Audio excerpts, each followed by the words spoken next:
सिद्धांतावधूत चिंतन श्री गुरुदेव दत्त श्री स्वामी समर्थ महाराज की जय। अनंत कोटि ब्रह्मांड नायक राजाधिराज योगिराज श्री सद्गुरु शंकर बाबा महाराज की जय।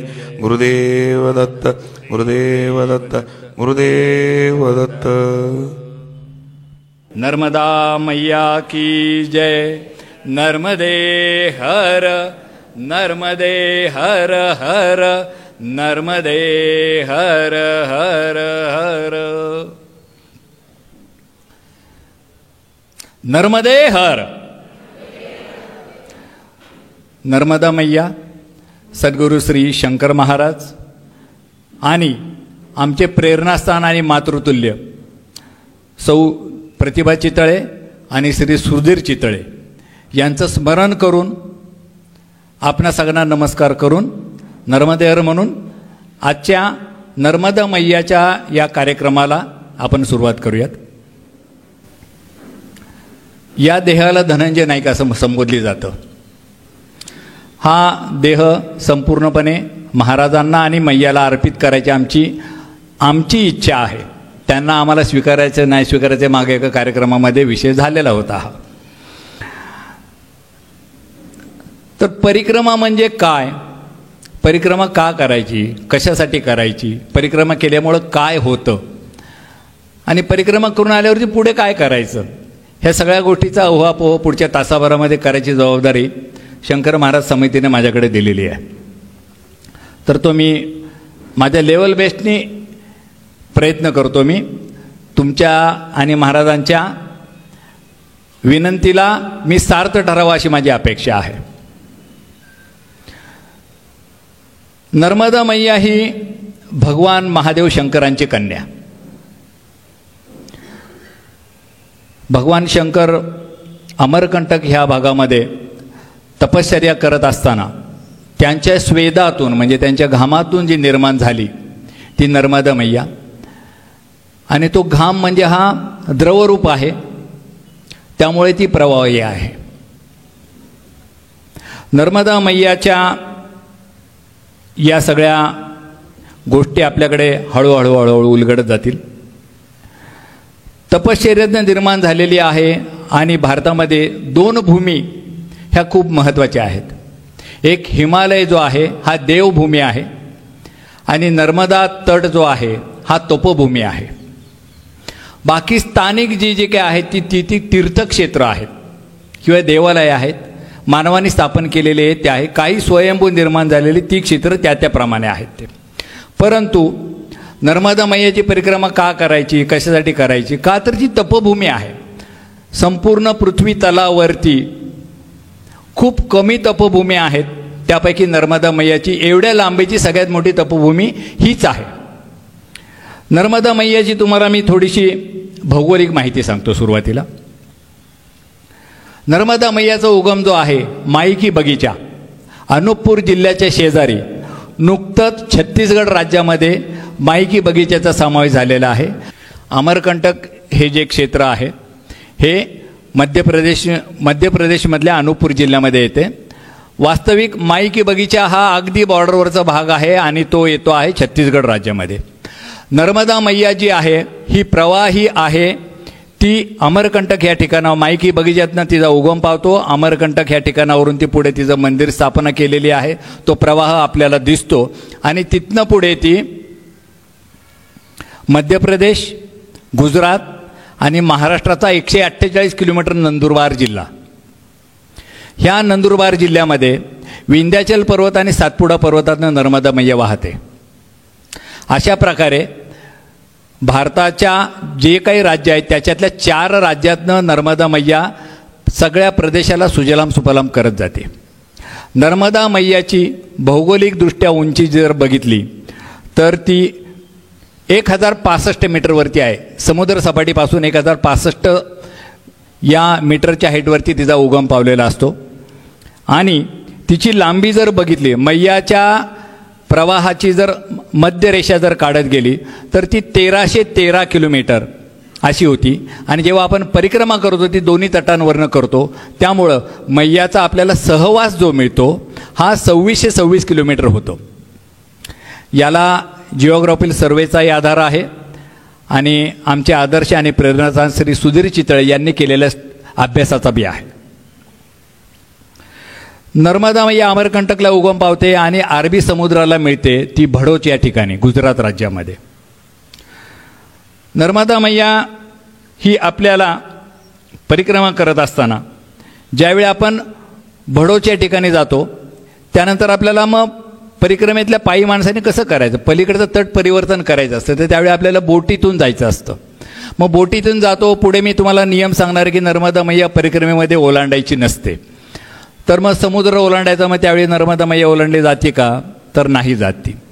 तिथले जे नावाडी असतात ज्यांची साधारण 8 महिने सेवा असते आपल्याला, हे नावाडी यांना कळतं की नर्मदा मैया गोड्या पाण्याची नदी आणि खारं पाणी यातला फरक त्यांना कळत असतो.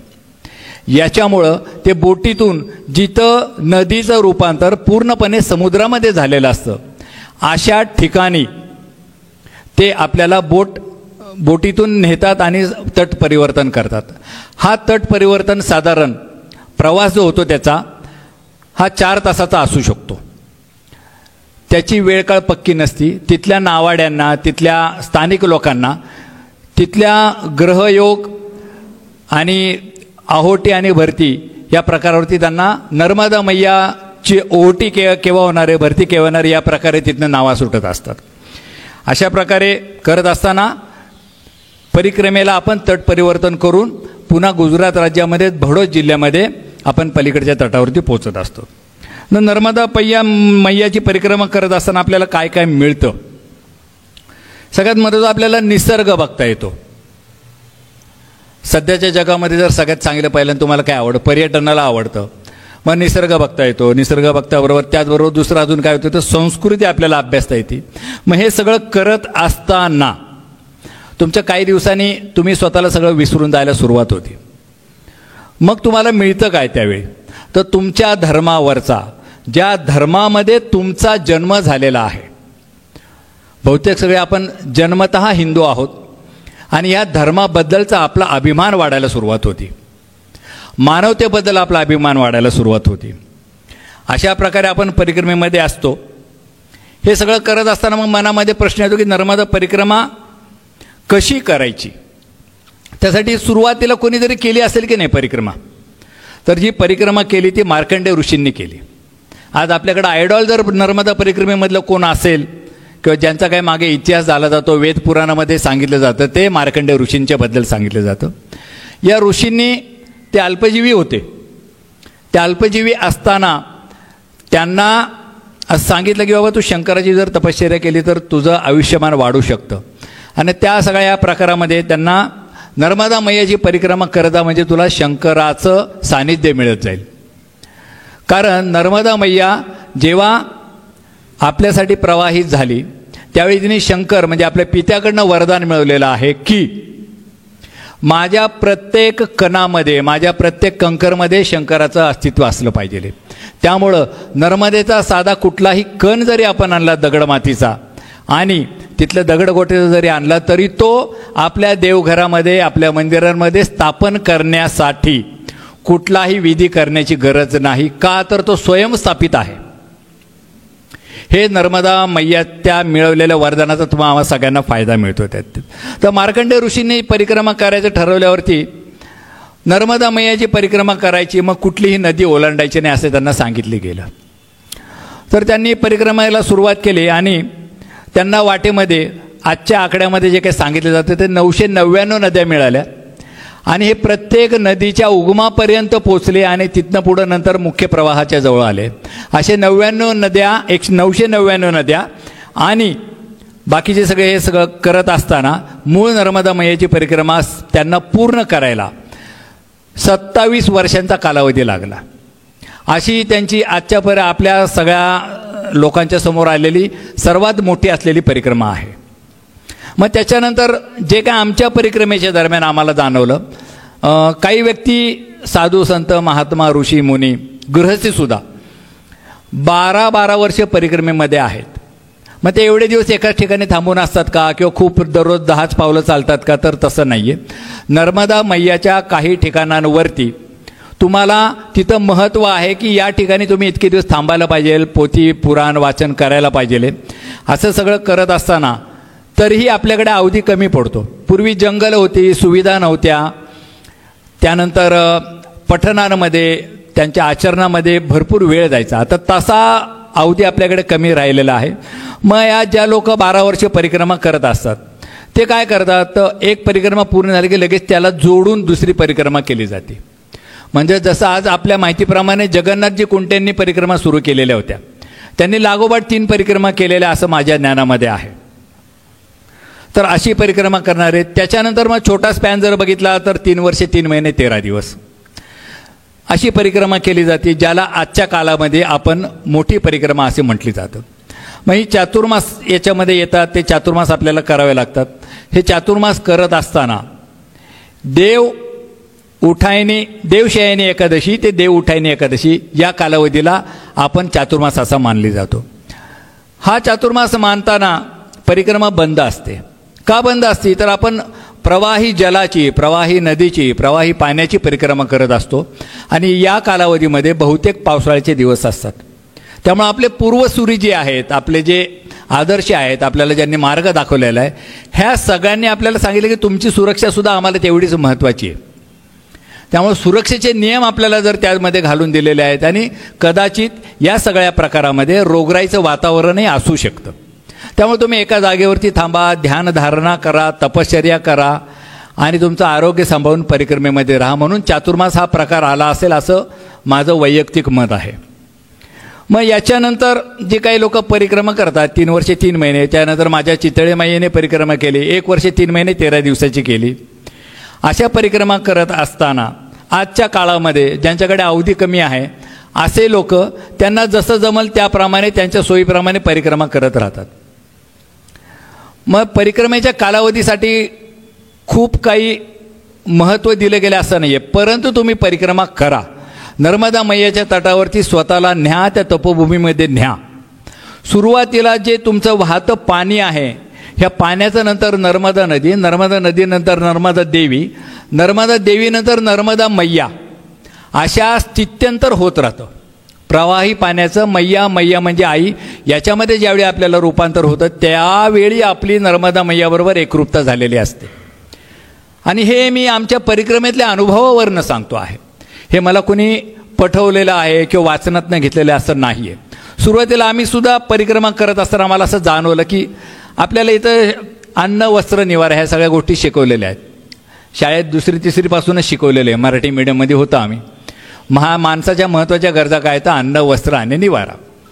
मग याच्यामध्ये पहिलं परिक्रमेमध्ये काय असेल तर तुम्हाला जेवायला कसं मिळेल, जेवायला मिळायची चिंता मिटल्यावरती नंतर मग तुम्हाला वस्त्र तर आपण नेलेले असतात, मग निवारा कुठे मिळेल. मग आपल्याला विश्वास वाढत जातो की नर्मदा तटावरती आपली व्यवस्था होती, सोय होती, राहण्याची आपल्याला कुठेही चिंता करायची कारण नसतं.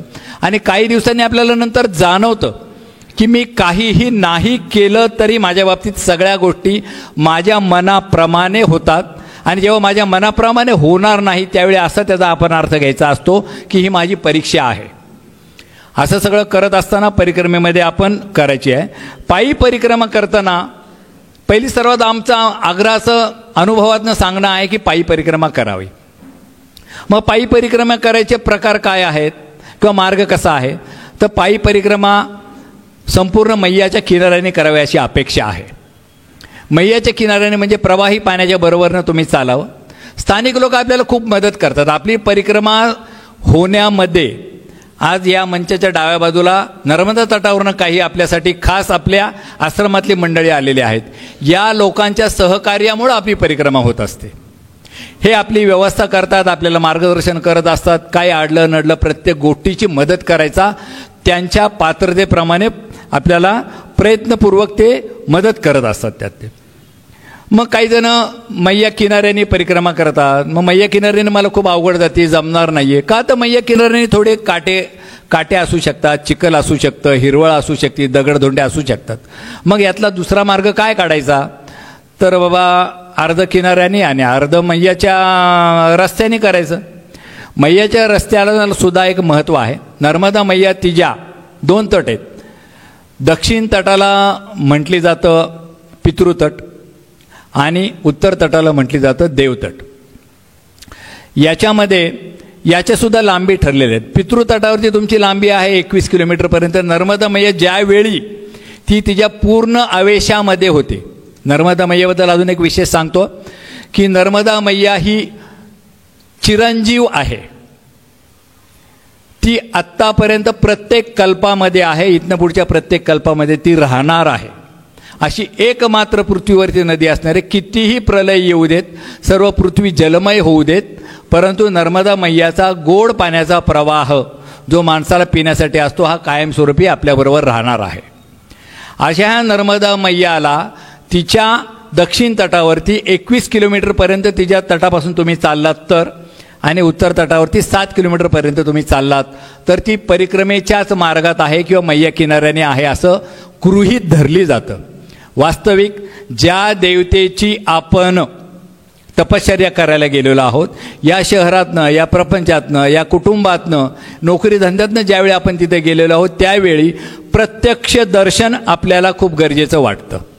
म्हणून नर्मदा मैया साक्षात आपल्यासमोर असावी, तिचा प्रवाह आपल्याबरोबर असावा, म्हणून आपण तिच्या किनाऱ्याने केलं तर अत्यानंद आपल्याला मिळत जातो. आणि तुम्ही एक सोपं उदाहरण मी बऱ्याचदा देत असतो की तुम्ही एसटीने जर प्रवास करतात, बसने प्रवास करतात, शेवटच्या बाकावरती बसलेला 55 सीटावरती आणि ड्रायव्हरच्या मागच्या सीटावरती बसल्यावरती तुम्हाला आल्हाददायक प्रवास कुठला वाटतो? तर ड्रायव्हरच्या मागे बसलेल्या सीटवरती तुम्हाला हादरे कमी बसतात, आल्हाददायक प्रवास होतो. तसाच तुमचा प्रवास जर तुम्ही मागच्या सीटावरती बसला 55 नंबरच्या सीटावर तर गाडीला सस्पेन्शन कमी असतं, गाडी धडधड धडधड उडत असती. असाच तुमचा परिक्रमेमधल्या सुद्धा गोष्टी तशा घडू शकतात. त्यामुळं ज्याची आपल्याला तपश्चर्या करायचं आहे, जे आपल्या पूजनीय आहे, ज्याला आपण आदर्श मानलेलं आहे, ज्याला आपण देव मानलेलं आहे आणि ज्याच्यासाठी आपण एवढा सगळा व्याप सोडून तिथे गेलेलो आहोत, त्याची आपण परिक्रमा करताना तिला साक्षात समोर ठेवून परिक्रमा करावी असा आमचा आग्रह आहे. परंतु काही जणांना नाही जमत, असो, काही हरकत नाही. तुम्ही काहीही न करता परिक्रमा तटावरती, मैया तटावरती जर पोचलात, त्या मार्गावर पोचलात तरीही काहीही कमी नाही. आज आपल्याला कलियुगामध्ये एक वरदान आहे की तुम्ही पुण्यकर्माचा नुसता विचार जरी केला तरी पुण्यकर्म केल्याची प्राप्ती तुम्हाला होते. म्हणून आपण नर्मदा मैयाच्या परिक्रमेचा विचार, परिक्रमेत साक्षात जाणं, त्यानंतर मग ती पायी करणं, पायी नाही जमलं अर्धवट किनाऱ्याने, अर्धवट सडकेने, वाहनाने, सायकलनी, 2 व्हीलरनी, 4 व्हीलरनी, बसनी, जशी जमेल तशी परिक्रमा करा, परंतु मैयाच्या सानिध्यामध्ये जा. त्या तपोभूमीमध्ये तुम्हाला तुमचं तप म्हणजे तुम्ही स्वतःला तापवणार आहात तिथे. हे तापवण्यासाठी तुम्हाला मग असे सगळे सद्गुरू तिथं वेळोवेळी मार्ग देत असतात. आपल्याला शंकर महाराज असतात तिथं, अनेक वेळा आपल्याला ते त्यांचं अस्तित्व जाणवून देतात. आणि हे जाणवायला तुम्हाला इथे नाही जाणून देत, मठात आला, मठाच्या आवारामध्ये तुम्हाला जाणवणार आहे, तिथली स्पंदनं तुम्हाला मिळणार. मठाच्या बाहेर गेलात, पेट्रोल पंपाच्या चौकात गेलात, तिथनं पुढे गेलात, ती स्पंदनं आपोआप कमी होत राहतात. परंतु जर तुम्ही दररोज या स्पंदनामध्ये राहिलात तर तुमच्यामध्ये जो आमूलाग्र बदल होतो तो तुम्हाला कायमस्वरूपी वरच्या मार्गापर्यंत उपयोगी पडतो. असा हा मार्ग आपल्यासाठी नर्मदा मैयाच्या किनाऱ्याचा आहे. असो, परंतु तुम्ही काहीही न करता परिक्रमेच्या मार्गावरती चाला, किनाऱ्याने जा, रस्त्याने जा, वाहनाने करा, सायकलने करा, पण देह तिथे पोचवा. अशा सगळ्या करत असताना तुम्हाला मैयाची परिक्रमा जशी करायची तशी करा, पण नक्की करा. मग परिक्रमा कुठून करायची, सुरुवात कुठून करायची? परिक्रमा हा हिंदी शब्द आहे किंवा संस्कृत प्राकृतमध्ये मोडली जातो. परिक्रमेला आपल्या मराठी भाषेमध्ये प्रदक्षिणा असं म्हटली जातं. व्यवहारी दृष्टीने आपण वावरणारी लोक आहोत. एक परिक्रमेचा नियम असा आहे की तुम्ही जर परिक्रमा करणार असताल, पुढे आपल्या ह्याच्यामध्ये येईल की परिक्रमेचं संकल्पाचं जल असतात.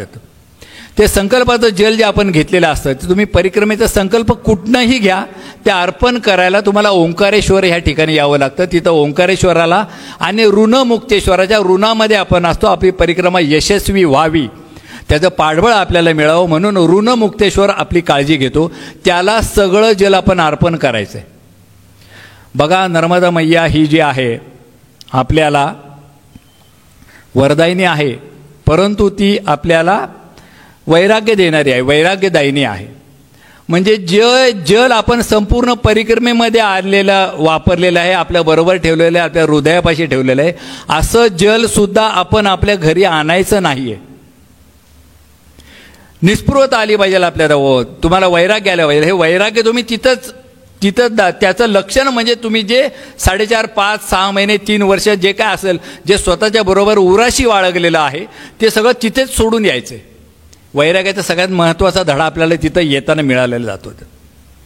असं सगळं करत असताना तुम्ही ओंकारेश्वरला जर तुम्हाला ते जल अर्पण करायला जायला पाहिजे आहे, हा नियम जर आहे, तर शक्यतो लोक ओंकारेश्वरपासूनच परिक्रमेचा संकल्प घेतात. अन्यथा अजूनही काही तिथं प्रसिद्ध ठिकाणं आहेत किंवा ज्याला महत्त्व दिली जातं. नेमावर आहे, नेमावरला नर्मदा मैयाचं नाभिस्थान संबोधले जातं. त्याच्यानंतर अमरकंटक जे आहे, जिथे नर्मदा मैयाचं उगमस्थान म्हटली जातं. आणि त्याचबरोबर आजकाल ओंकारेश्वरपासून घेतल्यावरती, ओंकारेश्वर हे दक्षिण तटावरती येतं, ओंकारेश्वरपासून परिक्रमेचा संकल्प घेतला तर खूप गर्दी असते. त्यामुळं मग आपल्या नेहमीच्याच विश्वातल्या आपल्या चरितार्थातल्या गप्पा आपल्या सुरू होतात.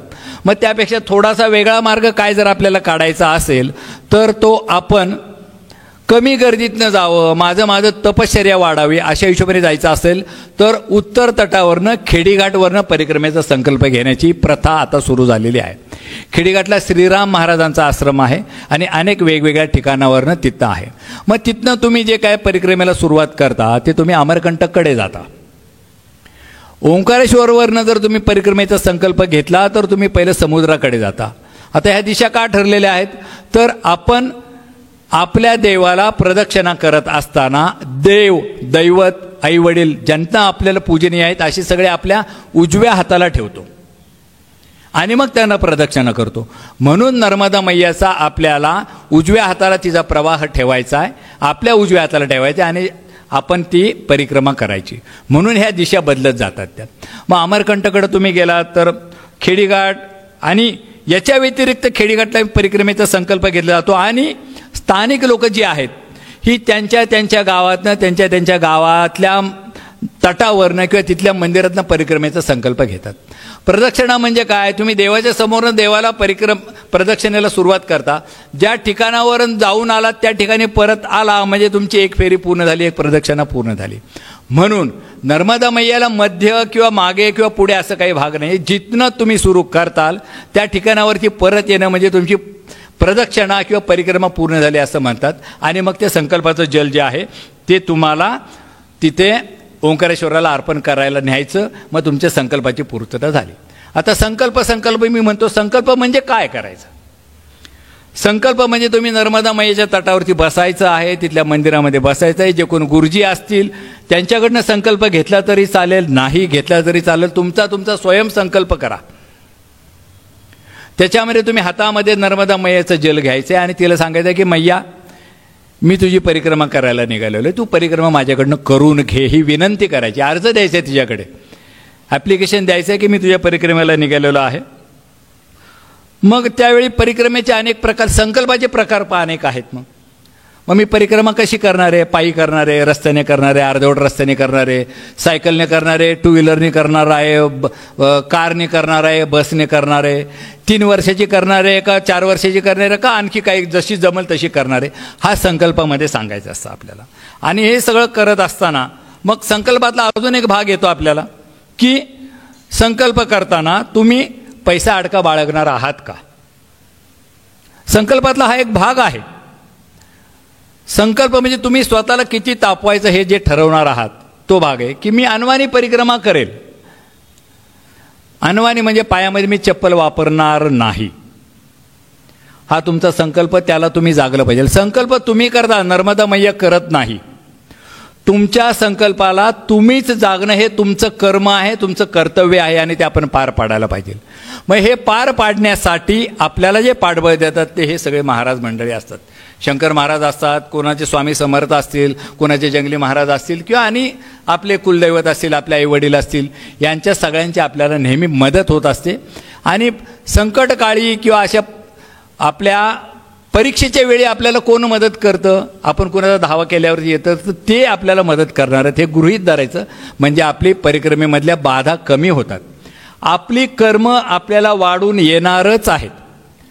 तुम्ही आम्ही किंवा मी, तुम्ही नाही मीच, मी खूप शहाणा होतो की खूप भारी होतो, लय भारी होता, असा काही प्रकार नव्हता. माझ्यात काहीतरी बिघाड होता, तो सुधारवण्यासाठी तर मी त्या तटावरती गेलो होतो. मग हा माझ्यातला बदल मला घडवून घ्यायचा होता, म्हणून मग मी मला सुधारायला गेलो होतो. तर माझ्यातला बदल चांगला माझ्या हातात जर मला सुधारायचा असला असता तर मी इथंच पुण्यात केला असता ना. परंतु तो इथं पुण्यात होणार नाही आहे हे मला पटलं. मग तो करायचं काय? एखाद्या चांगल्या हॉस्पिटलमध्ये जाऊन मला जर दुरुस्त व्हायचं असेल तर तो नर्मदा तट माझ्या दृष्टीने असेल, आध्यात्मिक धार्मिक ठिकाण जर असेल तर मला तिथंच जावं लागणार आहे. चांगल्या हॉस्पिटलमध्ये ॲडमिट होऊन मला सुधार करायचा असेल तर तसा नर्मदा तट हा माझ्यासाठी, माझ्या सुधारणा करण्यासाठी मला तिथं जाणं गरजेचं होतं. म्हणून तिला तपोभूमी म्हणतात.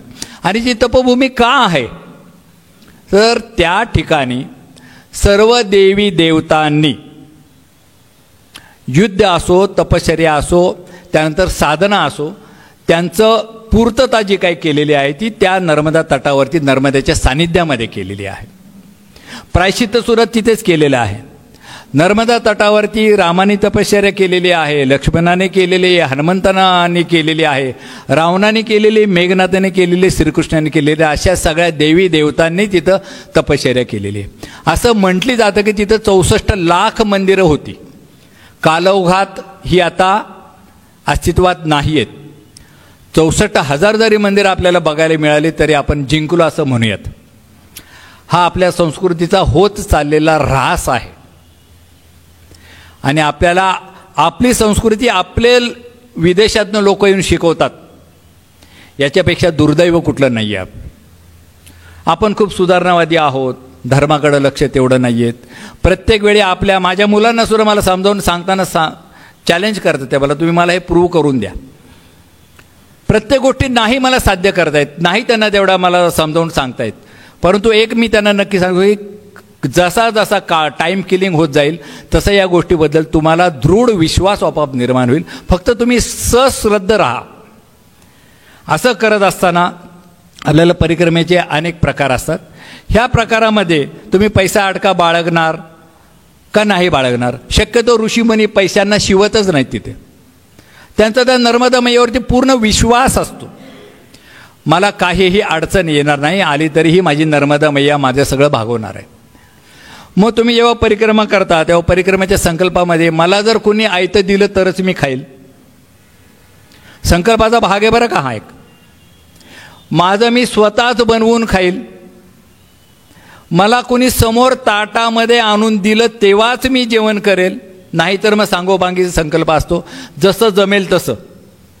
काही जणांचा अजूनही संकल्प असतो, अहमपणा आपल्यातला खूप जात नसतो त्यात. ते माझ्याकडे मला काय पैसा अडकायला काय कमी आहे का, माझं मी खरेदी करेल, माझं मी खाईल. बनवणार तर नाहीच नाही, पण माझं मी खरेदी करेल, माझं मी खाईल वगैरे, ते मला काय कमी आहे का? राजे राजवाड्यात वाढलेलो आम्ही मराठा आहोत असं सांगणार होते. ते जातीचा विशेष नाही आहे, आपला एक गुण सांगायचा आहे म्हणून असं मी सांगितलं. ते तर मला काही कमी नाही आहे, त्यामुळे मी कशाला भिक्षा मागू किंवा मी याचना कशासाठी करू, अशा प्रकारचा संकल्पातला भाग असतो. संकल्प तुमचा आहे, त्या संकल्पाला जागणं हे तुमचं काम आहे. आणि त्या संकल्पाला ताकद देणं हे मैयाचं आणि शंकर महाराज किंवा आपले सद्गुरू, आपले कुलदैवत यांचा कर्म आहे. आणि ते आपल्याला मिळत जातं. त्याच्यावरती दृढ श्रद्धा, हे मी वारंवार तेच शब्द आणतो मी, की त्या आपल्या संकल्पामध्ये आपला विश्वास असला पाहिजे, त्याच्यावरती आपली दृढ श्रद्धा असली पाहिजे. मग मी निष्कांचन परिक्रमा करेल, किंवा असं बी असतं कुणी मला दान देणं तर मी त्या पैशाला मी स्वीकारेल, माझे खर्च करणार नाही. मला कुणी जर दान दिलं तर मी ते पैसे वापरणार आणि मग त्याच्यातनं समोसा घेईल, वडापाव घेईल, काय घेईल, खाईल, पाणीपुरी घेईल, अजून काय काय मिळेल ते सगळं करेल मी. तुम्हाला परिक्रमेमध्ये कुठल्याही गोष्टीची कमतरता होत नाही, कुठलीही गोष्ट कमी पडत नाही. अगदी तुम्ही 40-40 हजार रुपयाचा खर्च करून जरी बसने जरी गेला तरी तुमच्या चहाचं बिल एखाद्या व्यक्ती देऊन गेलेला असेल, तुम्हाला कळणारही नाही. आणि ज्यावेळी तुम्ही पैसे द्यायला गेलेला असतं तेव्हा तो व्यक्ती सांगतो, हॉटेलवाला, की तुमच्या चहाचं बिल इथला स्थानिक व्यक्ती अख्ख्या बसचं बिल देऊन गेलेला आहे. तो कोण देणार आहे, काय येणार आपल्याला हे कळत नाही. मग संकल्पाचे असे अनेक प्रकार असतात त्याच्यामध्ये, की मी अशा प्रकारे परिक्रम करेल, अनवाणी करेल, निष्कांचन करेल, आयतं मिळालं तरच खाईल, नाही तर स्वतः स्वयंपाक करेल आणि खाईल. असे संकल्प करत करत तुम्ही परिक्रमा करायची असते. त्यात मग परिक्रमा करताना काही नियम आहेत आपल्याला. मग हे नियम आपण कसे पाळायचे आहेत, आजचं हे जे सेशन आहे हे नर्मदा मैयाच्या परिक्रमेच्या बाबत माहिती सांगण्याबद्दल आहे, अनुभव कथन नाही आहे. त्यामुळे अनुभव कथन हाचा कार्यक्रम केव्हा तरी शंकर महाराजांच्या वतीने आपल्याला विनंती जेवेल तेव्हा आपण अनुभव कथन करू. नर्मदा मैया एवढ्या आमच्या सगळ्या लोकांमध्ये भारली गेलेली आहे की ती 24 तास आम्हाला बोलायला कमी पडतात प्रतापजी. तर त्यामुळं आजचा आपला हा सेशन जो आहे थोडा धावत्या ह्याच्यामध्येच आपण घेणार आहोत.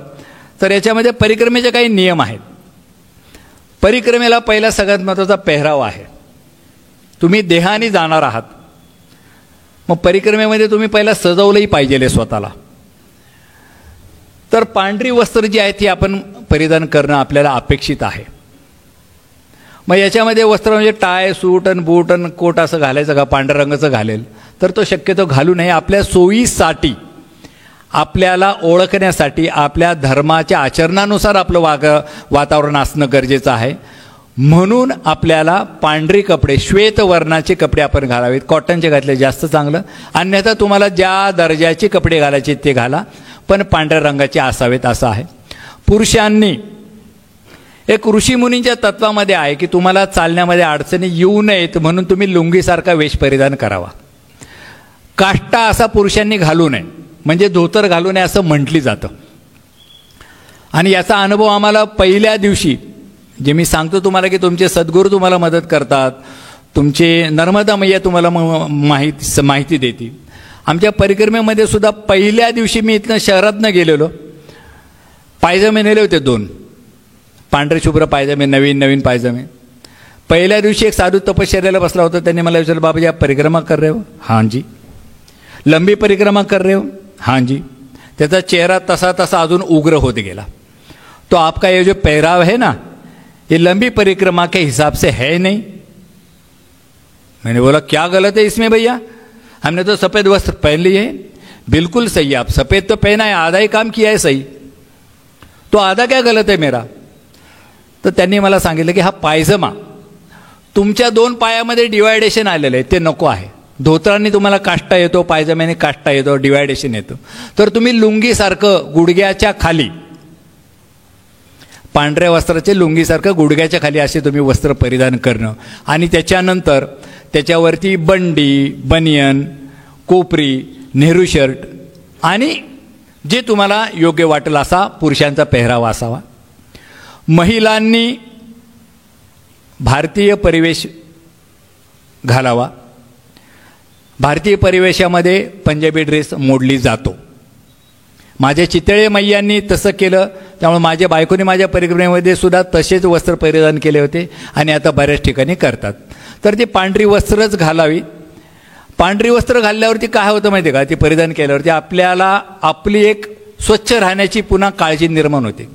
आपले रंगीत कपडे जर असतील आपल्याला तर ते मळल्याचं एवढं कळत नाही, किंवा आपण रंगीतच कपडे घालायचे तर मळखाऊ रंगाकडे जातो का, तर मला स्वच्छता बाळगायची कमी आहे. पण पांढऱ्या कपड्यांमुळं एक आपल्याला आभा निर्माण होते. त्या आभेमुळे तुम्हाला आपोआप तेज येतं आणि त्या तेजाबरोबर तुम्हाला स्वच्छता राहण्याची एक स्फूर्ती येते. त्यामुळं पांढरे कपडे शक्यतो साधी ऋषी मुनी ही जी लोक असतात ही घालतात. भगव्या वस्त्रांचा साधू महात्म्यांसाठी त्यांचा अधिकार आहे. भगवी वस्त्र हल्ली कुणीही घालायला लागलेले आहे, त्याचे काही नियम आहेत. त्यामुळे भगवी वस्त्र शक्यतो गृहस्थी लोकांनी आपल्या गुरु आज्ञेनुसार त्याचा स्वीकार करावा. गिरनारच्या सेवेमध्ये जेव्हा मी होतो 52 दिवस, त्यावेळी मला तिथल्या महंतांनी सांगितलं की तू गृहस्थी आहेस, तुला पांढरे कपडे घालायला काहीच हरकत नाही आणि पांढरे कपडे हा तुझा परिवेश असावा. ही धर्म आज्ञा आहे असं समज. ती आज्ञा आज तागायत माझ्याकडनं पाळली जाते. हे महाराजच मला पाठबळ देतात. त्या मग महिलांनी पांढरे कपडे घालावे, पंजाबी ड्रेस घातले तरी चालतील. जीन्स पॅन्ट, स्कर्ट आणि फलानं वापरू नये. पुरुषांनी संकल्प घेताना मी सर्वस्व तुला अर्पण करतो आहे अशा हिशोबाने केसांचंही दान करावं, म्हणून आपलं शौर्य करावं तिथे. आणि परिक्रमवासी, तुम्ही परिक्रमवासी आहात हे तुम्हाला ओळखता यावं म्हणून तुमच्या काही आयडेंटिटीज असतात. गावामध्ये तुम्ही गेल्यावरती, शहरामध्ये तुम्ही गेल्यावर अजून एक भाग असा आहे की ज्यावेळी तुम्ही गावामध्ये असता तेव्हा तुम्हाला मिळणारा परिक्रमवासींचा रिस्पेक्ट त्यानंतर तालुक्याला गेलेला असतात त्यावेळी असणारा रिस्पेक्ट, आणि शहराच्या ठिकाणी ज्यावेळी जाता तुम्ही त्यावेळी तुम्हाला असणारा रिस्पेक्ट हा त्या त्या ठिकाणच्या लोकसंख्येनुसार कमी कमी होत जातो. गावात खूप मोठा रिस्पेक्ट मिळतो, तालुक्यामध्ये थोडा कमी होतो, शहरामध्ये जो तो आपापल्या व्यापामध्ये गुरफटलेला असतो. हा भाव आहे गावामध्ये. त्यामुळंच मी सांगितलं की ही लोक जेव्हा आपली सेवा करतात, हे सगळे शेतकरी किसान मंडळी आहेत, ह्या आपल्या प्रेमाखातर इथे आलेले आहेत. नर्मदा मैयामध्ये त्यांच्यामध्ये ठासून भरलेली आहे आणि याच लोकांमुळे आपली परिक्रमा होते. आज हे आपल्याला ऋषितुल्य लोक आहेत जे आपल्या कार्यक्रमासाठी उपलब्ध झालेले आहेत. त्यामुळं तुम्हाला दंड आणि कमंडल हे असणं एक गरजेचं आहे. दंड म्हणजे एक काठी, मग तुम्ही संघाचा घ्या, कुठला बांबूही घ्या, तो तुम्ही शक्यतो पूर्वतयारीनिशी संकल्पाच्या वेळी त्या दंडाचं तुम्हाला पूजन करावं लागतं. त्यामुळं हा दंड तुम्हाला तिसरा पाय म्हणून उपयोगी पडतो. ज्यावेळी तुमचा तोल जायला लागतो, चिखल काट पाण्याचा एखाद्या ठिकाणी ठाव तुम्हाला मिळत नाही, त्यावेळी त्या दंडाचाच वापर करून तुम्ही जाणार असता. एखादं कुत्रं तुमच्या मागे लागतं, तुमची अवस्था खूप भयानक झालेली असते. पुरुषांची पर्टिक्युलरली मी सांगतो की कपडे मळकट, पाठीवरती सॅक, डोक्याची केसं वाढलेली, कुठेतरी पागोटं मुंडासं बांधलेलं, आणि हातात दंड, मागं सॅक. त्यामुळं तुम्ही जवळपास भनंग भिकाऱ्याच्या अवस्थेमध्ये पोचलेला असता आणि ही अवस्था खूप उच्च कोटीची आहे. त्यावेळी तुम्हाला जो त्याच्या पूर्वजन्मामध्ये बिघडलेला साधू असतो, ह्या मला परिक्रमेमध्ये शिकवलेली गोष्ट आहे कि जो कुत्ता होता है ना, अपने परिक्रमा में वो अपने पिछले जन्म में वो बिगड़ा हुआ साधू इसलिए इस बार कुत्ते के जन्म में आया है. तो तुम्हाला पुन्हा ओढायचा प्रयत्न करतो, भुंकतो, तुमचा नेहरू शर्ट पकडतो, तुमचा धोतर पकडायचा प्रयत्न करतो. मग त्यावेळी त्याला बाजूला सारायला सुद्धा या दंडाचाच उपयोग होतो आपल्याला. आणि एखाद्या झाडाला बोरं दिसलीत, कैरी दिसली, ते तुम्हाला काढून खायची इच्छा झाली तर त्याच दंडाचा उपयोग होता. असं हे मल्टीपर्पज टूल किंवा हत्यार आहे आपल्याकडं, म्हणून तो दंड आपल्यासाठी उपयोगाचा आहे. मग कमंडलू, कमंडलू म्हणून आपण काय अगदी मोठं शंकराबरोबर असतं, दत्तात्रयांच्या हातात असतं असं कमंडलू नाही. ट्रॅडिशनल कमंडलू कन्सिडर करू नका.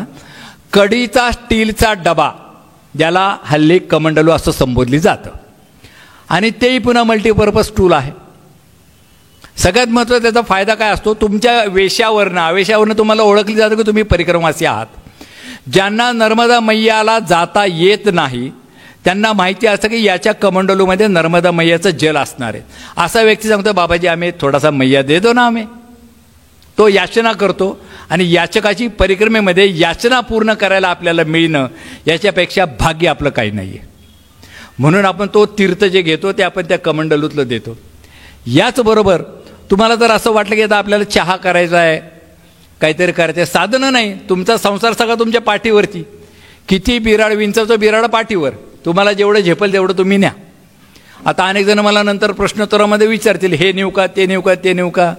मी सांगतो तुम्ही गादीही न्या, तुम्हाला तुमच्या पाठीवरती न्यायचं आहे. वाहनाची व्यवस्था नाही आहे, तुम्हाला जे सगळं झेपल ते सगळं साहित्य घेऊन जा. आणि मग नंतर आपल्याला हळूहळू कळायला लागतं की गादीशिवाय मी झोपू शकतो. त्याच्यानंतर कळतं की मला ब्लँकेट नसलं तरी चालतं, फक्त बेडशीटवरती चालतं. त्याच्यानंतर कळतं की फक्त हिटलॉन शीट किंवा कॅरीमॅट ज्याला म्हटलं जातं याच्यावरही मला झोप लागते. परिक्रमा आपली गरजा आपोआप कमी करायला सुरुवात करते. इथे आपल्याला मला टी व्ही पाहिजे, मला आयफोन पाहिजे आहे, कार पाहिजे आहे मोठी, मग आता माझ्याकडे पेट्रोल डिझेल आहे, मी सरकारला मदत करतो म्हणून EVची कार पाहिजे आहे, अशा सगळ्या गोष्टी. आणि एका शेजाऱ्याने घेतले की माझा अहमपणा जागतो, माझ्यातलं थोडंसं अजून वेगवेगळे गुण, तामस बुद्धी, अहमपणा हे सगळं जागृत व्हायला लागतं. शेजाऱ्या पाजाऱ्यांमुळे आपली प्रगती होती असं आपण म्हणतो. परंतु नर्मदा तटावरती आपल्याला हे कळतं की बिराडामध्ये तुला काय ठेवायचं आहे ते सगळं तू ठेव, तुझ्या पाठीवरती आहे. सुरुवातीला आमच्या परिक्रमेची सॅक आम्ही जेव्हा घेतली तिचं वजन 9.5 किलो होतं. आणि माझी बायको आणि आम्ही दोघांनी ठरवलं की याच्याशिवाय आपल्याला अजून काय लागणार, हे एवढंच लागणार आहे आणि हे लागणारच आहे. परिक्रमेमध्ये 15-20 दिवस चालल्यावरती लक्षात आलं की आपले खवाटे काही काम करत नाही, खांदा आपल्याला काही साथ देणार नाही आहे. असं करत करत करत जेव्हा आम्ही परिक्रमेचा संकल्प पूर्तता केली तेव्हा 9.5 किलोच्या बॅगेचं वजन हे 4.5 किलो झालं आणि त्यापैकी बॅगचंच इटसेल्फ वेट 1.5 किलो होतं.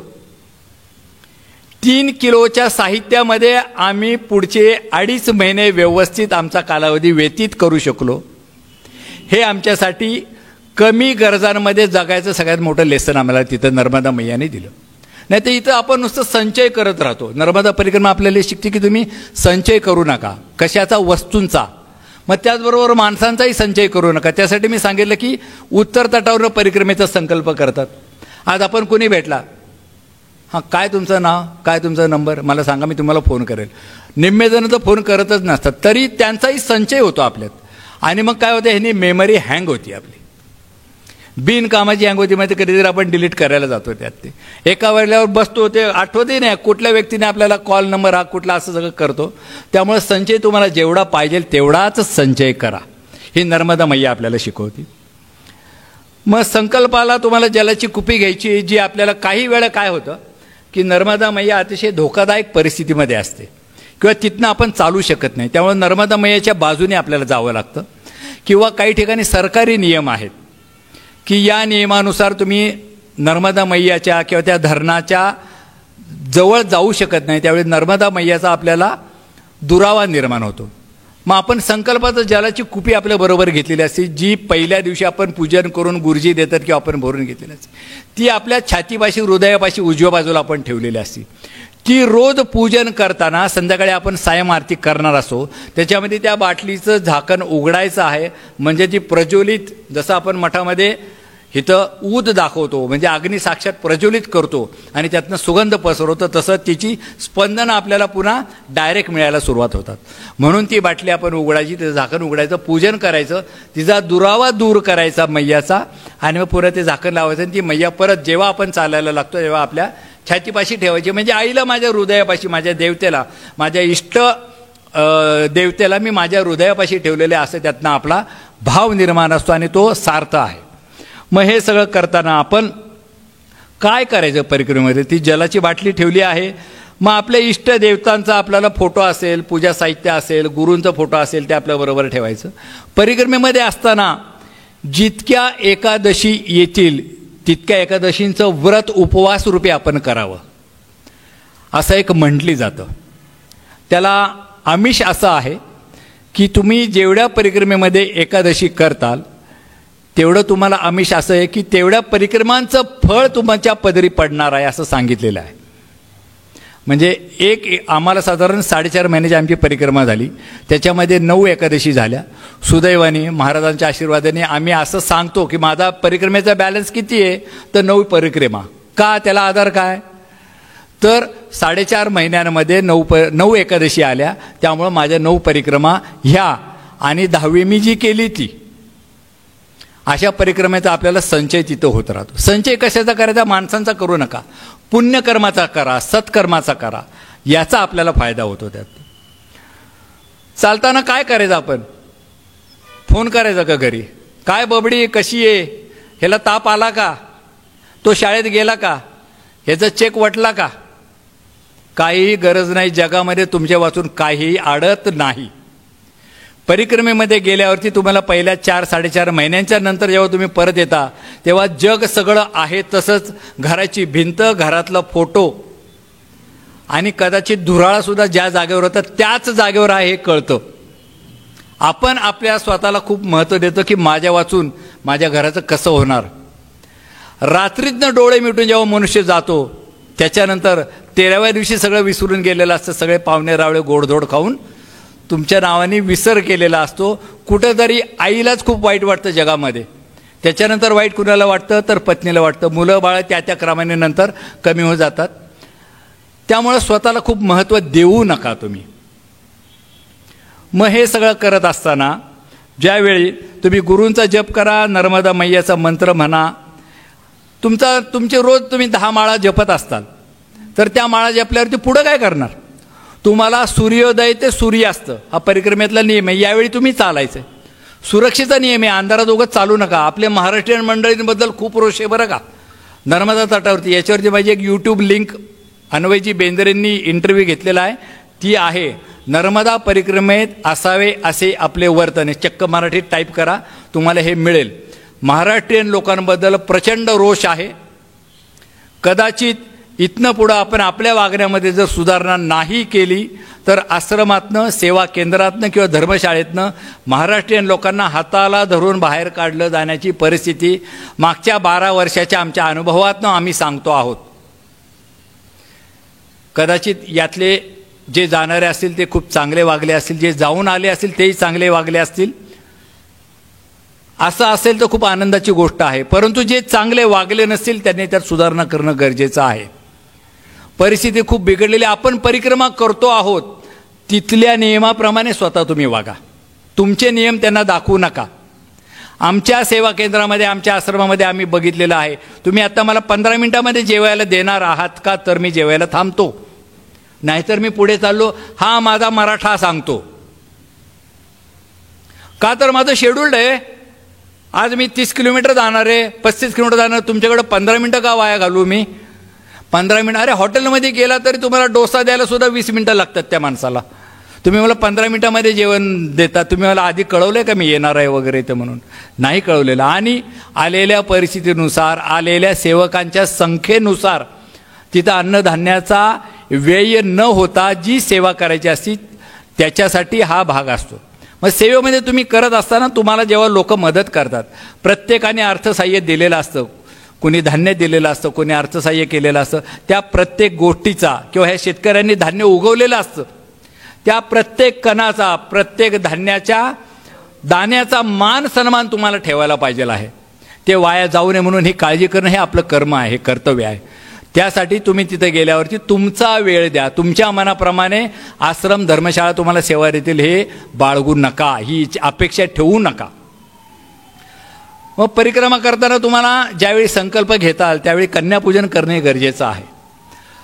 आज माझ्या नर्मदा मैयानी, माझ्या पूर्वसुरींनी, आपल्या धर्माच्या ज्या लोकांनी, अधिष्ठात्यांनी काय सांगितलेलं आहे, तेव्हाही करायची जी परिस्थिती होती तेव्हाही स्त्रीला महत्त्व होतं. कदाचित आज आपल्या लोकांना कन्यापूजन याचाच अर्थ दुसऱ्या शब्दामध्ये भ्रूण हत्या करू नका. कन्येला तेव्हाही महत्त्व आहे, आत्ताही महत्त्व आहे. हेच आहे, तेव्हापासून आपल्याला शिकवले जात आहे. आणि अजून आजच्या ह्या कालावधीमध्ये आपण चंद्रावर जरी गेलेलो आहोत, मंगळावर जरी पोचलेलो आहोत, तरीही भ्रूण हत्येबद्दल समाज सुधारणा करायची आपल्यावरती वेळ आहे. सरकारला सांगावं लागतं. आणि मग आपण सोशल मीडियावरती टाकतो की गावामध्ये 48% मुली आहेत आणि 52% मुलं आहेत, मग लग्न होत नाही, मग काय 45व्या वर्षी लग्न करायचं का? सोशल मीडियावरती हे विषय येतात. माझी नर्मदा मैया हे सांगते की तुम्ही कन्यापूजन करा, कन्यांना महत्त्व द्या. हाच त्याच्या मागचा समाज सुधारणेचा विषय आहे. हे सगळं करताना कन्यापूजन करा, कन्या भोजन करा, त्यांना प्रसाद द्या. तुम्हाला परिक्रमेमध्ये जे मिळेल ते खाणं गरजेचं आहे. आमच्या परिक्रमेला अनुभव असा होता की आम्ही सांगितलं, दादाजी धुनीवाल्यांच्या आश्रमामध्ये गेलो, दत्त संप्रदायांचेच ते आहेत, त्यात जागृत आहे. जसे आपल्याकडे शंकर महाराज आहेत, स्वामी समर्थ आहेत, तसं दादाजी धुनीवाले हे प्रस्त तिथे आहे. त्यांच्या अनेक परंपरा तिथे चालत आलेल्या आहेत. त्यांच्या तिथल्या प्रसारात, इथं जसं महाराजांच्या मठामध्ये खिचडी प्रसार आहे, तांदळाच्या खिचडीच्या प्रसाराचं महत्त्व आहे, तसं तिकडे भाकरीचं महत्त्व आहे. ज्या दिवशी आम्ही त्यांच्या आश्रमामध्ये गेलो होतो छिपानेरला, त्यावेळी त्यांनी आम्हाला भाकरीचा प्रसाद देऊ केला. एकादशी होती, एकादशीचं आमचं व्रत होतं, संकल्प होता. त्यामुळे आम्ही त्यांना सांगितलं की आम्ही भाकरी नाही घेणार, आमची एकादशी, आम्ही कशाला घेऊ त्यात. ते रात्रीतनं काय झालं मला तिथं माहीत नाही. रात्रभर आम्हाला झोप नाही, तिथल्या ट्रस्टी लोकांनाही झोप नाही की आपण परिक्रमावासींना उपाशी ठेवलेलं आहे आणि आम्हाला आपण इथं काय केलेलं ते कळत नाही आहे. रात्रीतनं असं आम्हाला एक साक्षात्कार झाल्यासारखं झालं की जो तिथला प्रसाद आहे, जो तुमची सोय करणार आहे, जो तुम्हाला सुविधा देणार आहे, त्याच्या नियमाप्रमाणे वागा, तुमच्या नियमाप्रमाणे वागू नका.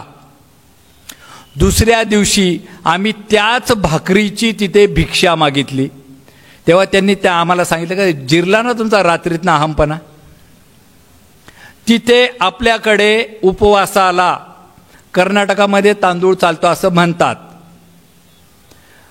तिकडे तसं उपवासाला आम्हाला एकादशीला आमच्या वरईच्या भगरमध्ये वांग टाकून दिलेलं होतं, टोमॅटो टाकून दिलेलं होतं आणि आम्हाला ह्या शिक्षणामुळे आम्हाला लक्षात आलं की तो स्वीकार तुम्ही करायचा आहे. स्थानिक वक्ता जो आहे तो तुमची वेळ भागवतो आहे, त्याला तुम्ही प्रसाद समजायचा आणि तो स्वीकार करायचा आहे.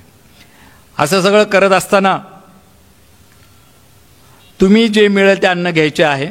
मैयामध्ये तुम्ही परिक्रमा करताना तुमचा इथला जे तुमचं आचरण आहे ते बदलायला पाहिजे की रोज मला साबणाशिवाय आंघोळ होत नाही, मग माझा पर्टिक्युलर ब्रँड सौंदर्य लतिकांचा साबण, त्याच्यानंतर अजून तो लिंबाचा साबण, ह्याच्याशिवाय मला आंघोळ वगैरे होत नाही. हे सगळे औषधीयुक्त साबण आहेत, रसायनं त्याच्यामध्ये आहेत, त्याच्यामुळं माझी नर्मदा मैया प्रदूषित होते. त्याच्यामुळे तिथल्या पाण्यातल्या चराचरावरती परिणाम होतो, तिथल्या जलचरांवरती परिणाम होतो, तिथल्या बाकीची जी जनावरं जे पाणी पितात त्याच्यावरती परिणाम होतो आणि शेतीवरती परिणाम होतो. म्हणून आपल्यावरती परिणाम असा होत असतो. तो होऊ नये म्हणून आपण नर्मदा मैया प्रदूषित करायची नाही आहे. साबण वापरायचा नाही आहे, शॅम्पू वापरायचं नाही आहे, तेल वापरायचं नाही आहे. आणि याच्यानंतर अजून आपल्याला काय करायचं आहे परिक्रमेमध्ये की तिथल्या अनुभवातनं आम्ही असं सांगतो, तिथल्या काही लोकांचे आपल्याला फीडबॅक येतात की लहान मुलांना तुम्ही आले की मोठ्या कौतुकाने पैसे रूपी दक्षिणा देता, ती देऊ नका. मुलांच्या वागणुकीमध्ये फरक व्हायला लागलेला आहे. परिक्रमावासीच्या सीझनमध्ये तिथे जेव्हा परिक्रमावासी जातात तेव्हा ही मुलं त्यांच्याकडे जातात, बाबाजी आम्ही कुछ तो भी दे दो, टॉफी दे दो, कुछ नाही दे दो. तर आपल्याला ओझं नाही बाळगायचं. 50 ग्रॅमचा बिस्किटचा पुडा सुद्धा आपल्याला ओझं झालेलं असतं, जड असतं. तर मग त्यावेळी आपण काय करतो, रुबाब, पैसे ये लो, दक्षिणा ले लो बाबाजी, इसका कुछ तो भी आप प्रसाद ही ले लो. मग हा प्रसाद देताना ते प्रसाद काय घेतात माहिती का? गुटखा घेतात, तंबाखू घेतात. हा प्रसाद असू शकेल का? तुमच्या मनामध्ये हा आहे का प्रसाद असणं? नाही आहे. त्यामुळे तुम्ही त्यांना दक्षिणा रोख स्वरूपात देऊ नका. पार्ले बी तिथं तारणहार समजली जातं, पार्लेजीचं बिस्किट ते तुम्ही द्या. त्यांनी नाही घेतलं तो त्याचा भाव आहे, तुम्ही तुमच्या भावाने त्यांना ऑफर करा. काही नाही झालं तर मुठमुठ साखर द्या, तेही त्यांना उपयोगी पडेल, पण पैसे देऊ नका. शक्य असल्यास परिक्रमेमध्ये अवधी द्या, चातुर्मासामध्ये सहभागी व्हा. ती एक वेगळी तपश्चर्या होती.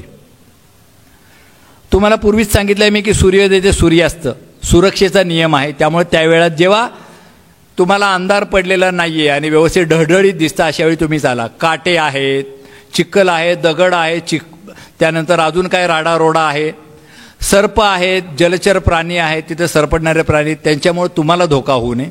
शेतात शेतकऱ्यांनी पीक पिकवलेले त्याचे नुकसान होऊ नये आणि तुम्ही रस्ता चुकू नये म्हणून दिसणाऱ्या वेळेत तुम्ही मध्ये परिक्रमा करा. मैया न ओलांडणे हा आपल्याला एक नियम आहे. मैया न ओलांडणे तर मग ते आपल्याला फक्त नर्मदा मैया ओलांडू नये हा नियम सध्या आपल्याला सांगितलेला आहे. मार्कंडेय ऋषींनी सगळ्यात 999 मैया ओलांडलेल्या नव्हत्या. आपल्याला उपनद्या ओलांडायला अनुमती आहे. ती तुम्ही चालत ओलांडा किंवा बोटीने. तिथले स्थानिक लोक आपली खूप सेवा करतात. बोटीतून तुम्हाला उपनद्या ओलांडून पलीकडच्या तटावरती नेतात. तर उपनद्या ओलांडल्या तर चालतात. परिक्रमेमध्ये असताना तुम्ही स्वतःला विसरायला गेलेला आहात. अहमपणा आपला केव्हा जागा होतो की मी त्यांना सांगितलं होतं की बाबा मी उभं राहून बोलतो वगैरे नाही. म्हणजे ह्या ट्रस्टचा ह्या संस्थांचा नियम आहे की तुम्ही वक्त्याने बसून बोलावं, हे अधिष्ठान आहे इथलं, म्हणून हा नियम आम्ही मान्य केला. नाही तर शक्यतो परिक्रमावासीने उच्च स्थानी बसू नये. मी मोठ्या उंचीवरती गेलो असं एक वेगळं वाटायला लागतं. तसं होऊ नये म्हणून परिक्रमावासींनी समोरच्यापेक्षा खालच्या एक पायरी खालीच बसावं ही अशी अपेक्षा असते आपल्याला. परिक्रमेमध्ये असताना त्रिकाळ संध्या करावी ही आपले संस्कार आहेत. परंतु ते जर नाही जमलं तर निदान एकदा तरी स्नान करावं नर्मदा मैयामध्ये.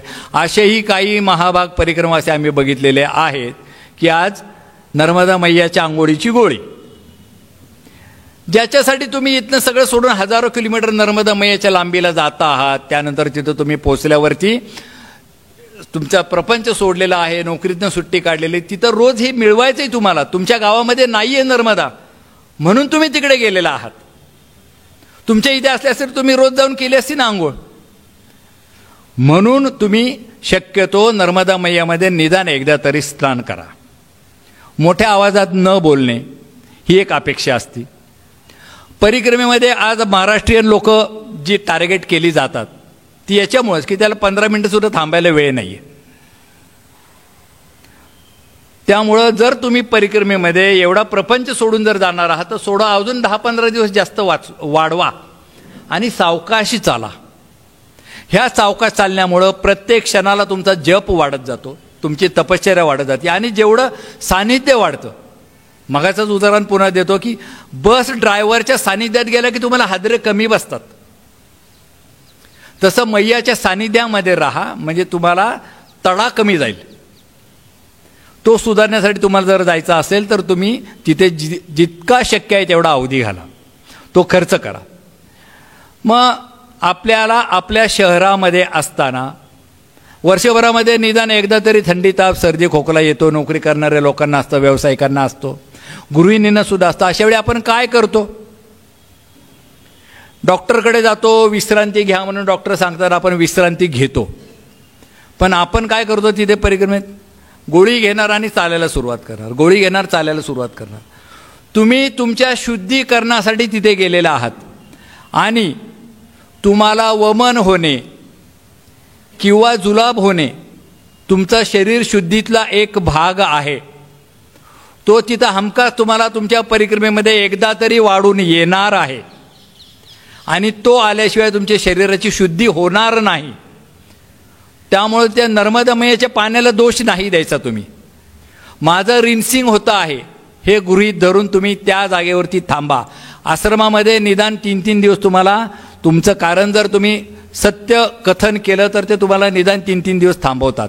आणि आमच्या ज्ञानाप्रमाणे साधारण दर 3-5 किलोमीटर नंतर एक आश्रम आहे. अगदी एखाद्याने सांगितलं की माझ्या आश्रमामध्ये 3 दिवस झालेले आहेत, तर तुम्ही पुढे जा, तर पुढच्या आश्रमामध्ये सुद्धा तुम्हाला कंटिन्युटी 3 दिवस 5 किलोमीटर चालल्यावरती मिळणार आहे. त्यामुळं तुम्ही स्वतःला रिपेअर करा. रिपेअर करण्यासाठी तेवढा वेळ द्या.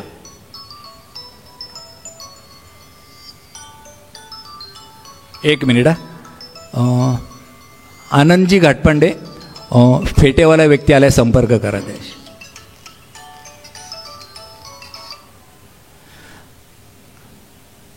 तर हे सगळं करत असताना तब्येत बिघडल्यास विश्रांती घ्या. अजून एक सगळ्यात महत्त्वाचं नवीन हत्यार आपल्या हातामध्ये आलेलं आहे आता. आणि आमच्या सेवा केंद्रामध्ये, आश्रमामध्ये आल्यावरती लोक पहिलं काय विचारतात? चार्जिंगचा पॉईंट कुठे आहे? जीवनावश्यक भाग झालेला आहे तो आत्ता. म्हणजे मी चूक करतो असं नाही आहे, मलाही आत्ता आलं. संपर्काचं माध्यम आहे. संपर्क वाटला मला गरजेचा होता म्हणून मी त्यांना कम्युनिकेट केला की असं असं करा, परंतु तेवढा तितकाच वापर करा. आता मला तसं पाहिलं तर माझ्याकडे लाईव्ह मॅच चालू आहे, भारत इंग्लंड इंटरेस्टिंग स्टेजला आहे. ती बी बघायची खरंच गरजेचं आहे का? तर नाही आहे त्यात ते. मग त्यामुळे तुम्ही जर काय करायचं असेल तर हा कर्णपिशाच्य आहे. मोबाईलला साधू संत महात्मा काय म्हणतात तर कर्णपिशाच्य आहे. त्या पिशाच्याला तुम्ही किती बाळगायचं? नर्मदा मैया हृदयापाशी बाळगायची का फोन हृदयापाशी बाळगायचा हे तुम्ही ठरवा. त्याचा वापर किती करायचा हे ठरवा. त्यामुळे शक्यतो फोनचा वापर करू नका. घरी आपली बबडी, आपला दादा, आपली पत्नी, आपली आई यांची जर तुम्हाला खूप काळजी वाटते आहे तर तुम्ही त्यांना दिवसातनं एखाद्या वेळी फोन करा की मी सुरक्षित आहे. एक गोष्ट नक्की आहे की तुम्ही जर सुरक्षित नसताल तर तुमच्या आईला तुमची चिंता जर वाटत असेल तर तुमच्या परिक्रमेमध्ये यश नाही, सफलता नाही. त्यामुळे तिला कळवणं गरजेचं आहे की मी सुरक्षित आहे. आईला एकदा नुसता आई मी छान आहे बरं का एवढं बोललात तरी तुमची परिक्रमेमध्ये सफलता आहे. परंतु आज भाजी काय केली, तू ते चावून खाल्लं का, कुस्करून खाल्लं का, मीठच जास्त झालं होतं, मग शेजारच्यांनी काय केलं, त्या काकूंकडं भाजी का नाही मागितली. काही ह्या प्रपंचाची गरज नाही. तुमच्या वाचून मगाशी सांगितल्याप्रमाणे या जगात काहीही अडत नाही. तुम्ही स्वतःला तितकं महत्त्व देऊ नका. मलाही पूर्वी परिक्रमेला जायच्या आधी असं वाटायचं की छोट्या छोट्या बातम्यासुद्धा मी वाचायचो. खूप महत्त्व स्वतःला स्वकेंद्रित केलं होतं मी. 4.5 महिन्यांनी परिक्रमा करून आलो, जगात काही बदल नाही झाला. तो ट्रम्प बोलायचा आहे तसाच बोलतो, मोदीजी जसं वागायचं आहे तसंच वागतात. माझ्या हातात काहीच नाही. मी का एवढा अपडेट का ठेवायचं मला? त्यामुळे निदान 4.5 महिने तरी ह्या कर्णपिशाच्याला त्याच्यापासून लांब ठेवा. परिक्रमेमध्ये असताना महाराष्ट्रीयन माणसांवरती येणारा रोषचं अजून एक कारण असं आहे की लोक गेल्या आश्रमामध्ये गेल्या बापरे आता कसं मोकळं वाटणार आहे मला, मी बरमुडा घालणार आहे, मी 3/4 घालणार आहे. नाही, तुम्ही वेगळ्या अवस्थेमध्ये मठाच्या परिश्रमात परिवारामध्ये किंवा त्या परिसरामध्ये फिरत असाल तर तेव्हा तुम्ही परिक्रमावासी आयडेंटिटी डिलीट झालेली असती. त्यामुळे तुमचा वेश जो आहे तो तसा असणं गरजेचं आहे. त्याचबरोबर महिलासुद्धा, खास करून महाराष्ट्रीयन महिला प्रिय गाऊन वापरायला सुरुवात करतात. कृपया वापरू नका. महाराष्ट्रीयन लोकांची शान वाढवणं हे तुमचं कार्य आहे, त्याप्रमाणे तुम्ही वागा. तुम्हाला इकडं आल्यावरती तुमचं पुन्हा तुम्ही मोकळे आहात. 4.5 महिनेच ह्या व्रतामध्ये राहा. रोज नर्मदा मैयाचं अष्टक होणार गरजेचं आहे, नर्मदा मैयाची आरती, आणि मग आपले कुलाचाराप्रमाणे आपले सद्गुरूंच्या आज्ञेप्रमाणे जे काय असेल ते आपण करावं.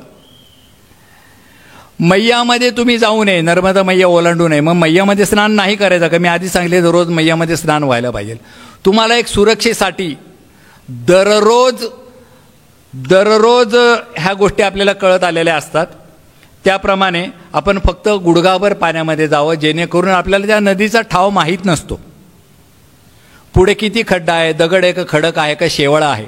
त्यामुळे गुडघाभर पाण्यामध्ये सुरक्षित अंतरापर्यंत जावं आपण. आपल्याकडं अजून एक प्रकार आहे की मला नको असलेली गोष्ट मी सेवा केंद्रात गेले की तिथे ठेवून द्यायची, आश्रमात गेले की ठेवून द्यायची. स्वच्छता बाळगा. तुमच्या वस्तू आश्रमात ठेवू नका. तुम्हाला नाही म्हणून आश्रमाला देऊ नका. तुम्हाला गरज नाही आहे म्हणून देऊ नका. तुम्ही आश्रमामध्ये पूजा करताना उदबत्ती लावलेली, त्याची जी राख पडलेली, रक्ष पडलेली तुमची तुम्ही गोळा करा, मातीत मिसळा. आश्रमाच्या सेवेकऱ्यांना ती स्वच्छ करायला, त्याच्या काड्या उचलून टाकायला, फुलांचं निर्माल्य जे असेल ते उचलून टाकायला तुम्ही सांगू नका. तुमचं काम आहे, तुम्ही केलेला कचरा आहे तुम्ही तो ठेवा. महिलांच्या बाबतीत असं काय असतं की त्यांना नको असलेले कपडे, अगदी अंतवस्त्रसुद्धा कुठेतरी सापटीमध्ये घालून ठेवतात. मग तिथं शक्यतो आश्रमामध्ये पुरुष सेवक असतात, त्यांचे भाव बदललेले जाऊ नयेत. अशा हिशोबाने महिलांनी सुद्धा आपलं आचरण ठेवावं. सेवा कार्यामध्ये ज्यावेळी तुम्ही जाताल त्यावेळी तिथं मदत करणं हे तुमचं गरज आहे. तुम्ही थकले असाल तर नका करू. कदाचित 2-3 व्यक्तींमध्ये सेवा केंद्र चालत असेल आणि तुम्ही एकावेळी 50-60 जण जर गेलात तर त्यावेळी तुमच्या एकट्यासाठी तो 2-3 व्यक्ती तुम्हाला फक्त खिचडी भात देऊ शकतात. व्हेअर ॲज त्याची क्षमता असते की तुम्हाला पोळी भाजी आमटी शिरा वगैरे असं काही खाऊ घालावं इच्छा बी असते आणि त्याची क्षमता बी असते. तर त्याला मदत जर केली 2-4 जणांनी मिळून तर ते कार्य सुकर होतं आणि तुम्ही कुणावरती बोज होत नाही.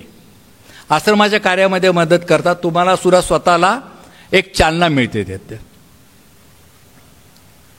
आणि खास करून महिलांसाठी आहे, मी पुरुष आहे हे सांगणं क्रमप्राप्त नाही आहे.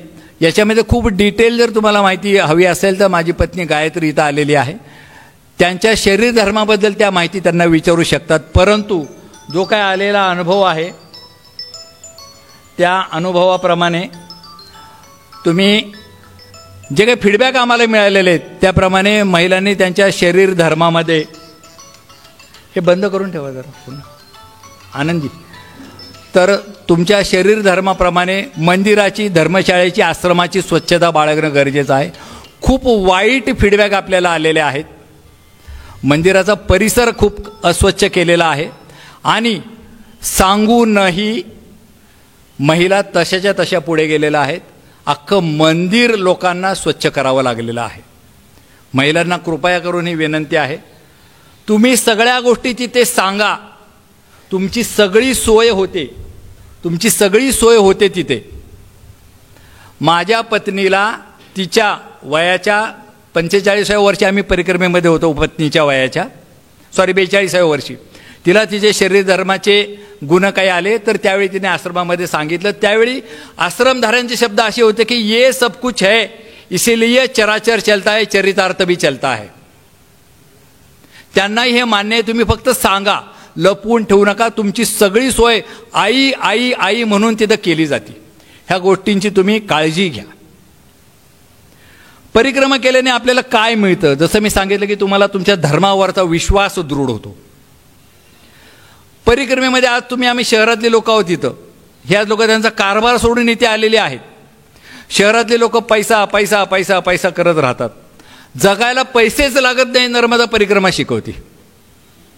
अनुभव घ्या. बिन पैशाचा कुठलाही मनुष्य सोडला तर कुठला प्राणी, कुत्र्याला बिस्किटाला पैसे दिले तर तो दुकानात जाऊन घेऊन येतो. कुठलं मांजर आणतं, कुठलं गाय आहे ते कोणीही नाही आणत. जगायला पैसे लागत नाही मनुष्य प्राण्याशिवाय, परंतु पैसे लागत नाहीत हे नर्मदा परिक्रमा शिकवते माणसांना सुद्धा. आपल्या गरजाच कमी होतात ते मगाशी सांगितले. परिक्रमेमध्ये महिलांसाठी खास करून आहे, निर्भयता येते. आज आम्हाला आमच्या सेवा केंद्रामध्ये सुद्धा जाताना काहीतरी महिला विचारतात की कोणी सोबतीला असेल का मला. सेवेला इथनं रेल्वेत बसायचं, उतरायचं आणि तिथनं परत आमचे सेवक असेल तरी बी मधल्या प्रवासात कोणी मदतीला असेल का, कोणी सहाय्याला असेल का. नाही, नर्मदा तट हा 100% सुरक्षित आहे. तुम्ही तिकडे जावा, तुम्हाला कुठलाही धोका नाही. सोपं उदाहरण सांगतो. मी माझ्या मुलीला तिच्या वयाच्या 19व्या वर्षी एकटीला परिक्रमेला पाठवायला तयार होतो. माझा एकट्याचा निर्णय नव्हता, माझ्या पत्नीचा हा निर्णय होता. इतकी ती निर्धोक आणि निर्भय आहे. परिक्रमा आपल्याला निर्भयता देते, आरोग्य देते. 45 माझ्या पत्नीचं वजन परिक्रमेला गेलो त्यावेळी 72 होतं. परिक्रमा करून पूर्ण करून जेव्हा आलो, वजन काटा आम्हाला विश्वास बसेना, 52 किलो वजन झालं. इथं कुठल्याही जिममध्ये जा, तुम्हाला चॅलेंज देतात, 1 इंच कमी करून दाखवू, 40,000 फी. 20 किलो कमी झालं 4.5 महिन्यामध्ये. कोण देणार आहे तुम्हाला इथे? 5-5 वर्ष गेलं तरी 20 किलो कमी होत नाही. हे आरोग्य देते आपल्याला. परिक्रमेमध्ये अजून सगळ्यात महत्त्वाची जी अदृश्य आहे, तुम्हाला अनेक सिद्धी मिळतात. तिथे तुम्ही बोलताय ते खरं होतंय हे तुम्हाला कळतं. काही वेळा आपण सांगतो, अरे मी अनुभवाने सांगतो बरं काय, असं असं आहे. परंतु तुम्ही अनुभव वापरा नका वापरू, तुम्ही बोलताय ते पुढं खरं होतं, ह्याला वाच्यसिद्धी म्हणतात. इथं पुण्यामध्ये काय घडतं हे मला नर्मदा तटावरती कळते. माझी मुलगी सारसबागेत आहे, मी तिला विचार, अगं काय ग तू सारसबागेत आहेस का? हो म्हणली. बाबा तुम्हाला कसं कळालं? याला दूरदृष्टी म्हणतात. या सिद्धी तिथे आपल्याला मिळतात. तुमच्या तपश्चर्येनुसार, तुमच्या पात्रतेनुसार आपल्याला अनेक सिद्धी तिथे मिळू शकतात. आत्मविश्वास वाढतो. Yes, I can do it. हे मी करू शकतो, माझ्यासाठी हे शक्य आहे. परिक्रमा केल्यावरती मला हिमालयामध्ये देवभूमीमध्ये जाण्याचं धारिष्ट्य निर्माण झालं आणि ते मी यशस्वी करू शकलो. का? तर हा आत्मविश्वास मला तिथे मिळालेला होता. समोरच्याचा आदर करायची आपल्यामध्ये प्रवृत्ती निर्माण होते. नियमात राहणं, बंधनात राहणं आपल्याला शिकायला मिळतं. तिथं आश्रमाचे बंधन पाळायचे. काही या गोष्टी आहेत तिथं आपण ट्रॅफिक सिग्नल साधा पाळत नाही. बघा किती घाई आपल्याला, 10 सेकंद थांबायला वेळ नाही आहे. अनेक जण सिग्नल तोडतात, खूप जण नियम पाळत असतील पण काही जण तोडतही असतील. जे तोडतात त्यांच्यासाठी हे वक्तव्य आहे. नियमात राहायला आपल्याला तिथं येतं. निस्पृहता वाढते. मी स्वयंपूर्ण आहे. मी कुणाच्या मदतीपासून, माझे कपडे मलाच धुवायचे आहेत, माझी भांडी मला धुवायचं आहे, माझं ताट सगळं माझं मला करायचं आहे. नाही तर इथं बायकोला सांगतो मी, हे घे झालं ना जेवण, ताट विचारायची उचलतीच त्यात. याच्या व्यतिरिक्त परिक्रमेमध्ये मला निस्पृहता येते. माझं मी करतो, स्वयंपूर्ण होतो मी. दातृत्व मिळतं आपल्याला. माझ्याकडं नाही आहे तरी द्यायचं आहे मला. माझ्याकडं आज पैसा अडका नसेल कदाचित, कमी असेल, परंतु मला दुसऱ्या लोकांना देण्यासाठी जर परिक्रमेतला अनुभव आहे तर तो का देऊ नये? हे दातृत्वाचा प्रकार आहे हा. मग तुम्ही उधळ मात्याने वागता. तुम्हाला जेव्हा कळतं की बाबा मी लोकांचं आयतं खाल्लेलं आहे परिक्रमेमध्ये, तर मग मी त्यातनं उतराई होण्यासाठी मी तिथे काहीतरी वेगळं करायला पाहिजे. मग सेवेचं दान करा, अर्थाचं दान करा, काही वस्तुरूपी दान असतं ह्या दान करा. हे दातृत्व आपल्याला तिथं यायला सुरुवात होतं. मी आणि पत्नी आम्ही दोघं परिक्रमेमध्ये होतो. परिक्रमेला जाण्यापूर्वी, परिक्रमेनंतर जाऊन आणण्यामध्ये आणि परिक्रमेमध्ये असताना या सगळ्यामध्ये सर्वात जास्त आमचा अतिशय आनंदी जर सहवास कुठला असेल तर तो परिक्रमेतला होता. माझ्या घरी ज्यावेळी मी वागतो ना, पत्नी मला समोर दिसते पण मी तिची किती वेळा काळजी करतो? अजिबात नाही करत. मला माहिती सी इज सेफ, त्या घरामध्ये ती सुरक्षित असणारे वगैरे. परंतु परिक्रमेमध्ये 24 तास ती पूर्णपणे माझ्यावरती अवलंबून आहे आणि मी तिच्यावरती अवलंबून आहे. त्यामुळे एकमेकाची जी काळजी आहे, एकमेकाचा जो सहवास आहे तो परिक्रमेमध्ये मिळतो आणि त्याच्या इतका सहजीवन कुठलं आहे हे मला वाटत नाही त्यात. त्यामुळे अवश्य पती पत्नींनी परिक्रमा करावी हा मी न विचारता दिलेला सल्ला असेल तो मला. एकाग्रता आपली खूप वाढते आणि पुण्य आणि पर्यटन ह्या दोन्ही गोष्टी तिथं होत असतात. मगाशी सांगितलं त्याप्रमाणे माझ्या वाचून या जगात कुणाचा अडत नाही या गोष्टीवरती विश्वास ठेवा.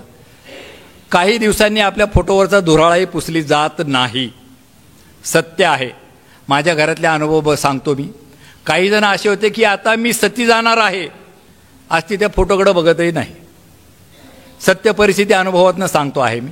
त्यामुळे स्वतःला स्वकेंद्रित राहू नका, विकेंद्रीकरण करा स्वतःचं.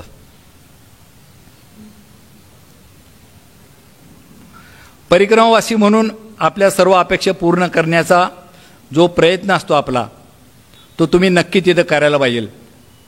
याच्या व्यतिरिक्त तुम्हाला दुसरी जागा आणि संधी कुठं नसणार आहे त्यात. आणि मग हे सगळं करत असताना आपण सेवा ह्या भागात होतो. परिक्रमा आपली पूर्ण झाली, मग आल्यावरती काय करायचं आता आपण, की आपण पुन्हा सेवेमध्ये सहभागी व्हायला पाहिजे, उतराई व्हायला पाहिजे ना आपण त्याच्यात. मग यासाठी सेवेमध्ये सहभागी होण्यासाठी आपली लोक जेव्हा असतात त्याला कदाचित आम्हाला महाराजांनी माध्यम केलेलं असेल. आम्ही सेवेमध्ये जात असतो. मागचे 12 वर्ष आम्ही सेवा करतो आहोत आणि या सेवेमध्ये आम्ही सहभागी होत आहोत. तुमचा आमचा आजच्या कार्यक्रमात आपला जो दुसरा भाग असेल तो सेवेचा भाग असेल. त्यासाठी माझे सहकारी जे असतील ते तुम्हाला त्याच्याबद्दल सगळी माहिती देतील. काही अडीअडचणी असल्या तर आमच्या सगळ्या सेवकांना तुम्ही विचारू शकता. आजच्या या सभागृहामध्ये अनेक सेवक मंडळी आहेत जे सेवेमध्ये मागच्या 10-12 वर्षांपासून जसं जमल तसं सहभागी होत आहेत. काही नवीन आहेत, अशांना सुद्धा प्रोत्साहन मिळण्यासाठी हा आजच्या कार्यक्रमातला पुढचा भाग असणार आहे. तर मी सूत्रसंचालकांकडं हा माईक सोपवतो. तत्पूर्वी माझ्याकडनं जर काही चुकीचे शब्द वापरले गेले असतील तर ते धनंजय नाईक या व्यक्तीचे आहेत. आणि जर तुम्हाला काही उपयुक्त वाटलं असेल तर ते नर्मदा मैया आणि सद्गुरू श्री शंकर महाराज यांनी माझ्याकडनं वधून घेतलं आहे. नर्मदे हर. धन्यवाद.